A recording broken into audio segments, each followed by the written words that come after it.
Hey, thanks for clicking this video. Just a friendly reminder, this is a clip from my previous live stream. And if you want to catch me live in action so you can join the conversation, just remember I live stream Sunday through Friday. That's 6:30 p.m. Mountain Time. And I'm going to post the time right here because I know some people don't want to Google. So nevertheless, go ahead and enjoy this video.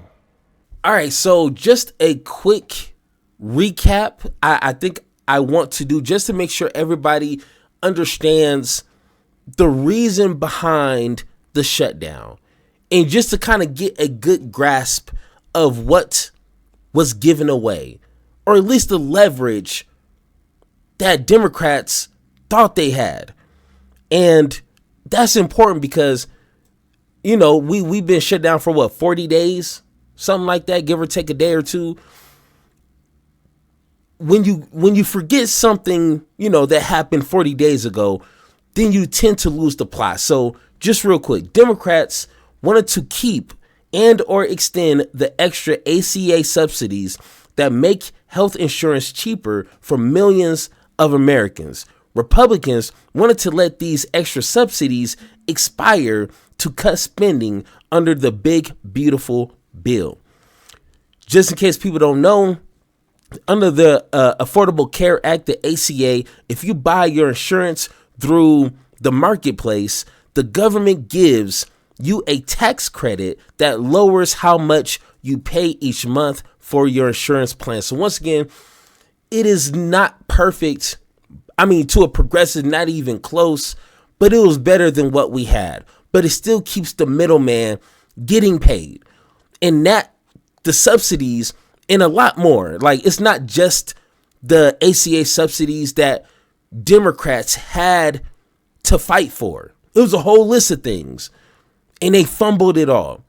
So without these subsidies, people's insurance is going to go up the roof. People are going to understand quickly, if not already, how much the government was helping them. And this is Democrats and Republicans. They're going to understand this very quickly. Hey, government is good when it's helping me. They're going to understand that. But this is what kills me. And with everybody else's reaction, I'm pretty sure you guys seen 1 million plus of other people's reaction to this. This is what you get when you are messing with neoliberals. This is what happens when you have lukewarm cowards as leaders. They are bought and paid for. That's already the gimme right there. You don't need to look any further. Look on who's paying them. Look on who's controlling them. They don't have nothing to fight for. When you are actually brought by the people and you're fighting by the people, you are fighting for them. If you don't have that, then you're going to easily cave and pressure under any circumstances, over anything. And they did all this for what? For a pinky promise. I said this a few days ago. They better not cave in for a promise to hold some sort of vote that we know damn sure is not going to pass anything. It's not going to pass. But just like liberals, they do this for show. They show you, they tell you that they're going to fight for you. They do these stupid videos on TikTok now. Chuck Schumer's on TikTok, which is weird. They do all this showing, but when it comes to the actual substance, they fail. They offer nothing. And all this could have been avoided if they would have just simply, on day one, said, hey, give me that pinky promise. And we would not be in this shutdown, or would have went through this shutdown for 40-something days. We wouldn't have to go through this. Federal workers would have still been getting paid. People would not have had to to wait 2-3 extra weeks to get their food stamps, their SNAP. We could have avoided all this. And the reason why people were behind the Democrats, because they were actually fighting, even though it was a broken system, the healthcare system is trash, but they were fighting because they knew that without these subsidies, it's only going to screw over people even more. If you didn't think that's possible, it's possible to screw people even more.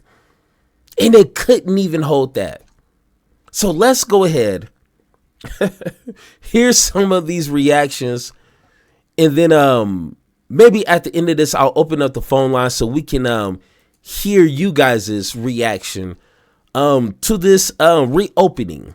Let's start with Mr. Keith Boykins. Democrats had all the leverage. 40 days into a Republican government shutdown, the public furious, the polls on their side, and 8 Senate Democrats still caved. Because this ain't about one vote. It's about a system designed to protect the powerful from the outrage of the powerless. They just won a huge election that threw out Republicans from Mississippi to Georgia to Virginia. Trump was doing all the wrong things. Flights were being canceled, workers weren't being paid, while he was partying at Mar-a-Lago, redecorating the White House, and fighting all the way to the U.S. Supreme Court to take food away from hungry kids. But Democrats gave up all that leverage for a freaking promise. Not a policy, a promise of a vote in December to protect health care. Retiring Senator Jeanne Shaheen said Democrats got a guaranteed vote. That's not a win, that's a calendar appointment. And 80-year-old Dick Durbin said it's not a defeat because Obamacare became a major national topic. Excuse me, Senator, but people don't need hot topics on C-SPAN. They need health care. Yes, I'm glad. Hey, bars. Once again, straight bars. That Senate Democratic leader Chuck Schumer voted against the deal this time. But the fact that 8 members of his caucus supported it proves he has no control over them and he should resign. Dick Durbin is the ranking member of the Judiciary Committee. If Schumer wanted to stop the deal, he could have threatened Durbin's leadership assignment, yet he didn't. But don't be fooled. The problem is bigger than Schumer or these 8 Democrats. It's about a system that lets the people win just enough to keep them engaged, but not enough to keep them empowered. And frankly, it's starting to look a little scripted. 6 of the 8... Hey, once again, he's not lying. Let's go to Khanna and see what he had to say on Breaking Point and his tip for Mr. Schumer. Let's take a Fortunate listen. to be joined this morning by Representative Khanna of California. Great to see you, sir. Good to see you, sir. Good morning. So you tweeted yesterday in response to a number of centrist Democrats caving to the Republicans and voting for the shutdown deal. You tweeted this: Senator Schumer is no longer effective and should be replaced. If you can't lead the fight to stop healthcare premiums from skyrocketing for Americans, what will you fight for? What led you to that conclusion, Congressman? Just a moral disgust. I mean, I know personally, as I'm sure you do, people whose premiums are going to go up $1,000, $2,000 a month. Millions of Americans are literally going to get kicked off healthcare, and we can't fight to make sure that their premiums don't go up after the Tuesday wins. It's just political malpractice. Here you have Donald Trump on the ropes, scrambling, trying to make some deal, and we basically say, well, we don't care if the premiums go up. Like, what do we stand for? So he needs to be replaced and step down. More Democrats need to be calling for that. The only reason they aren't calling for it, let me be blunt, is because you offend a lot of donors. There are a lot of billionaires. There are a lot of donors that contribute to the DSCC, that contribute to Chuck Schumer. But, you know, we've got to make a choice of this party. Are we going to be beholden to the donors that have gotten us 2 terms of Donald Trump, or are we going to listen to people? And great point. Literally, Trump was on 60 Minutes, I believe, and he essentially put the blame of the shutdown on himself, on Republicans. We won many seats just last week. Felt like it was like a few months ago. Like, you had the people behind you. And it's not because Donald Trump is so smart. It's not that Republicans are so crafty and they're able to like scramble their way out of any situation? No, it's because the Democratic Party is weak. They are lukewarm. They are literally cowards. They are literally cowards. And they will fight for nothing. This is the problem. They don't have any principles. Nothing motivates them to do anything. So why? Why do people continue to hold on to these cowards in power? Replace them ASAP. That's my tip. We need to replace them one way or another. Let's see. Let's take a look at Mr. Kyle. Let's see. Under that big, awful bill that they passed last summer, the ICE agents are being paid. Nobody else is. So standing up to Donald Trump didn't work. It actually gave him more power. He said, and I quote, standing up to Donald Trump didn't work. You wouldn't fucking know because you've never fucking done it. What was the point of all this? By the way, if the deal was going to be this pathetic, this weak, this much of a loser deal for you, why did the shutdown last nearly 40 days? Why did it last 40 days? You could have gotten a deal like this within the first week because this deal is dick. This deal is nothing. A promise of a vote on the ACA subsidies.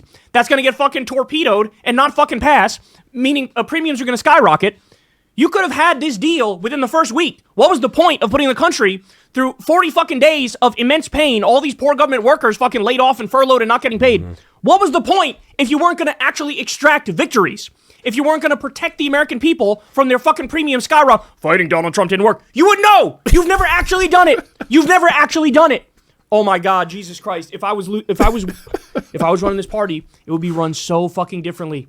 We need new leadership, bro. It's like this is not even a debate anymore. It's not even a question anymore. Hey, give me a few weeks. I will go into the Democratic Party like Doge. Okay, I will be cutting people. People will be losing their jobs quick, fast, in a hurry. It wouldn't be a Democratic Party at this point because so many of these people are cowards and they've proven that time and time again. And Kyle makes a good point. Once again, the blonde hair is more like silver now. Okay. All right, cool. But it is crazy. They don't even know what fighting looks like. They did 40 days and 40 nights over what? Once again, a pinky promise to a wannabe fascist? You want a pinky promise. You want someone to promise you something a month from now. You want to make this promise with someone like Donald Trump, who has been proven to be a habitual liar. He lies about his lies. And you want to make one of these here. Why do people vote for these people? I'm confused. Now I'm starting to rethink my life. I'm starting to rethink I could do their job. I could do it. Because they're showing me that they are either extremely incompetent or they don't care. Or both. And that's, ladies and gentlemen, why we can't continue to rely on liberals to do anything. Let another liberal win in 2028. They're going to do nothing. They're going to continue to give you breadcrumbs.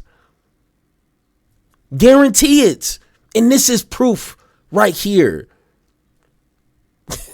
And by the way, everybody is starting to realize it. I mean, people are late to the party. We've been singing this tune for a long time, but I'll fucking take it. I'll wait until you see the group of people that are all now saying the right things on this. Okay. All right. Now, let's go to Mr. Sam Seder. Let's see. Where are we starting at? The 3-minute mark. Pause it for 1 second. And then we'll just go back and start it again. And just to be clear, the big thing they got in the bill was a promise from the Republicans the most upstanding people. I mean, if you ever want to promise, the best place to start is with the Republican leadership, because you can trust them. In exchange for a continuing resolution through January 30th, so that I guess presumably Trump's able to, I mean, everybody's able to go away on Christmas vacation. Trump's still able to crank up the authoritarian machine that he wants to unleash on American cities, probably in February or March. This bill fully funds SNAP, which of course we now know 12 hours ago was fully funded. It reverses Trump's illegal reduction in force proclamations, which of course were illegal anyways. Exactly. And it promises a vote on ACA subsidies by the second week of December, when hopefully Chuck Schumer's thinking, who's going to be paying attention? Mm-hmm. And the Democrats get to write the bill. And I will bet you every dollar in those subsidies, the bill will not pass. They know it won't pass. And that's it. That's what they get. That is exactly what they get. Let me go ahead and pull this up here because I forgot to add this video into my playlist. But I'm hoping that you guys are starting to see the common denominator here. And you don't have to just trust me. I'm just a YouTuber guy. I get it. But everybody who has eyes, everybody who has ears and can understand the situation that is going on before them can see that the Democratic Party does not have an image. They don't have any principles to stand on. You can't stand on business if you ain't got no business. You see what I'm saying? And that is the problem. Okay, here it is. And he literally was like, well, we'll see what happens. Or he would do things where he'd be like, they scored a touchdown. He's like, we need some more of those. You know, stuff like it was like the fan. That's who he is, who might be working. This was some of the most aggressive anti-president booing that I think I've. Oh, shoot. This is the wrong one. Hold on. I was wondering. I was like, what the hell are they talking about? Okay, let's see. Let's see. Okay, here it is right here. Democrats and for these 8 of air traffic in this entire country. So they decided they would, basically their bluff was called and they decided to cave and to give in. And I think SNAP was part of that as well. Trump was like, listen, I'll just, hold up the SNAP benefits. And the Supreme Court said that he could. And so in the interim, 42 million people or so going into the holidays would have lost their SNAP benefits. Air traffic would have come to zero. Even though I do eventually think most of that chaos would have been blamed on the Republicans, these Democrats were like, no, we can't deal with that. I think the SNAP thing was big. Very Israeli coded. Trump using food as a weapon of war here, basically against the Democrats, and for these 8, losers, basically, it worked. I mean, it is utterly pathetic. It is utterly pathetic that, as you said, Sagar, they could have done this on day one. This quote unquote deal was on the table. You caused all of this pain and suffering now for nothing. You completely bended, completely caved, demonstrated to the American people that you will not stand on business on anything, and at such a perplexing moment. Like, they just secured some of the most impressive election results that we've seen. We're going to cover the massive swing in Georgia, obviously Virginia, obviously New Jersey. Any state that you look at, there was a shift to the left, an absolute reckoning for the Republicans. Trump knew internally he was freaking out about the shutdown and realized this was a major problem for him. And that's the time that you decide to cave when it's never been more clear that you were winning the debate. It's never been more clear, made more obvious to the American people that you were the ones that were fighting for health care. But no, that's the moment when you're apparently at your strongest, based on the electoral results last week, to say, you know what, we're going to take the deal that was available literally on day one. It is so utterly pathetic. These people never fight for anything. Many of them have been looking for a way to cave from the beginning, by the way. And let's just read off the names of who it was that voted for this. It's also and second off, we already know the names. I'm pretty sure you guys already seen that. And Fetterman is one of the people that every time I see his face, it reminds me of how much I dislike politics. It reminds me that I need to have high standards for people that I'm going to support in any way, shape, or form. It reminds me that people will lie to you just to get to power. And we need to check their receipts. We need to see their consistency within their political career. Every time I see his face. And then there was Tim Walz or was it Tim Walz or I forget his name. But once again, these are the same liberals that will continue to hinder their own party to make sure nothing changes throughout the system that is paying them. And that is the problem. So there you go. Yeah, Tim Kaine. Yeah, Jesus Christ, Tim Kaine. Let's take a look here. D Lovely Love, thank you for the $10. You said these people within the Goon Squad administration is bent on world domination. We don't actually exist to the elite. Once again, well said. Round of applause.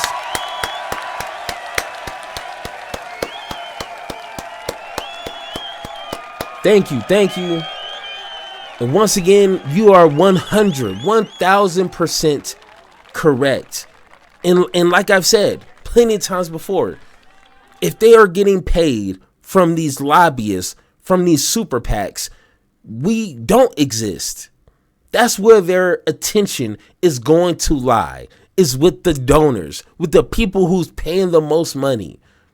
We, as people who can give $20 here, $30 here, we don't matter to them. And that's obvious. This is not something, enlightful that I had to meditate and talk about. No, it is crazy. But once again, it feels like my job is to not only fight against the narratives of the Republican Party and the stupidity of Trump supporters. It's the delusion of liberal voters, to me, is going to be the battle. Because you can't look at these liberal leaders and say they're doing a good job. You can't do that. You're just as delusional as a Trump supporter. It's crazy to me. It's crazy. It's just crazy. See how you do under pressure. I've been wanting this shit forever. I've been in the field with whatever they throw at me. Brush it off, pick myself up, moving on to the better. Ain't no errors, baby. It's a new era. I wake up early, feeling rich like I'm Kesha. I get to the paper, boy. Extra.